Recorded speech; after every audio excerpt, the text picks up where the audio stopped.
제가 21대 국회의원 되면서 첫 번째 법안으로 구하라법을 대표 발의했습니다. 세월호 사건이 있었고 천안함 사건이 있었고 여러 사건이 있는 동안 세월호 때도 그랬습니다. 아이가 불의의 사고로 세상을 떠났습니다. 그런데 아이에게 나오는 연금도 있고 보험금도 있고, 그것을 아이를 키우지 않았던 부모가 딱 반으로 나눠 가지는 사례가 있습니다.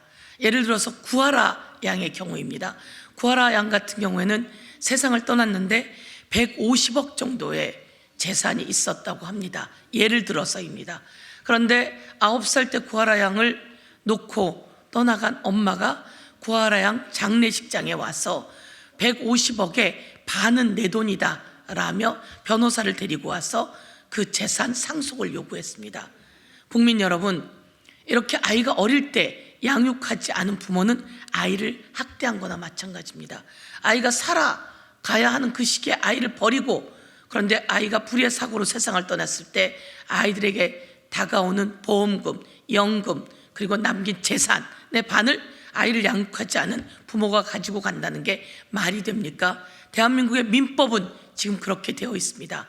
그래서 제가 구하라법을 만들었고 지난 4년간 꾸준히 애써 왔습니다. 그런데 민법 고치기가 너무 어렵습니다. 그래서 공무원의 경우에 해당하는 공무원 구하라법을 만들어 통과시켰고요. 이것은 강한을 소방관의 얘기로 시작되었습니다.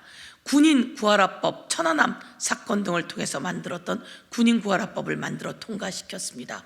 그리고 얼마 전 선원, 54년 만에 아들 1살 때 버리고 갔던 엄마가 아들이 선원이 되어 세상을 떠났는데 그 모든 재산을 54년 만에 나타난 엄마가 싹 다 가져가는 일이 있었습니다. 그래서 선원 구하라법까지 만들어 통과시켰습니다. 그런데 민법 구하라법이 통과되지 못하고 있습니다.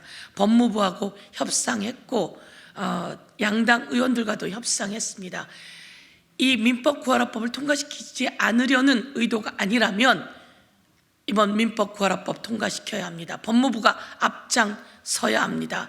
그리고 김도읍 법사위원장 앞장서야 하고, 정점식 법사위원, 소병철 더불어민주당 법사위 간사께서 앞장서 주십시오. 구하라법이 통과되지 못하고 있어서 국민들이 참으로 안타까워하고 있습니다. 구하라법의 통과를 촉구하며 이번 총선이 끝나고 난 이후 6월 전까지 시간이 있습니다. 제가 법무부하고도 다 협상을 해놓았습니다. 구하라법을 또 꼭 통과시켜서 더 이상 아프고 힘들고 그런 아이들이 부모의 사랑도 받지 못하고 양육도 받지 못했는데 불의의 사고로 세상을 떠났을 때 그 아이를 키운 할머니, 고모, 또 다른 배우자가 그 재산은 생계를 위한 최소한의 비용으로 치를 수 있게 그렇게 구하라법 통과를 촉구합니다. 두 번째입니다. 세상이 떠들썩합니다. 미성년자가 술을 먹거나 미성년자인데 라고 하면 자영업자가 어김없이 형사처벌을 받고 영업정지 2개월 처분을 받는 일이 발생하고 있습니다. 그런데 여기서 제가 드리고 싶은 말씀이 있습니다.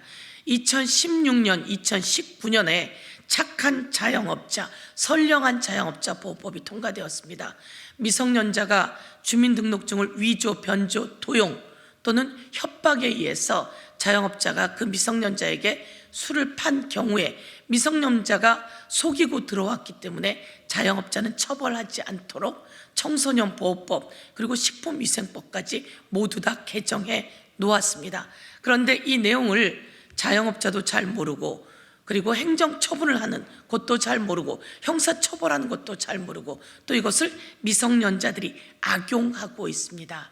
영악한 미성년자들을 위해서 선량한 자영업자가 처벌받아서는 안 됩니다. 다시 한번 말씀드리지만 미성년자가 주민등록증을 위조, 변조, 도용 그리고 협박해서 선량한 자영업자로부터 술을 먹은 경우 선량한 자영업자는 처벌되지 않는다라고 법이 이미 개정되었고, 식품위생법도 개정되어서 영업정지 2개월 정지 처분하지 않게 되어 있습니다. 그럼에도 불구하고 이것을 잘 모르고 그러는지 계속 그 안타까운 사례들이 보도되고 있고 윤석열 대통령이 마치 자기가 해결할 것처럼 그렇게 이야기를 하는데요. 벌써 서영교 국회의원이 이 법안은 남인순 의원 등과 함께 개정했고 외식업 중앙회에서 오랜 동안 선전되었고 홍보되었습니다. 그런데 이 시점에 다시 한번 이것을 환기시키면서 이 법의 취지는 영악한 미성년자가 선량한 자영업자를 속이고 그리고 누구의 사주를 받는 등 나쁜 짓을 했을 경우에는 선량한 자영업자는 처벌받지 않는다라고 하는 내용이고 영업정지 되지 않는다라고 하는 내용입니다. 다시 한번 언론인들께서 이 법안을 널리 보도해 주셔서 선량한 자영업자가 처벌되지 않고 영악한 미성년자 나쁜 행동은 오히려 처벌될 수 있다는 것을 알려주시면 좋겠습니다. 감사합니다.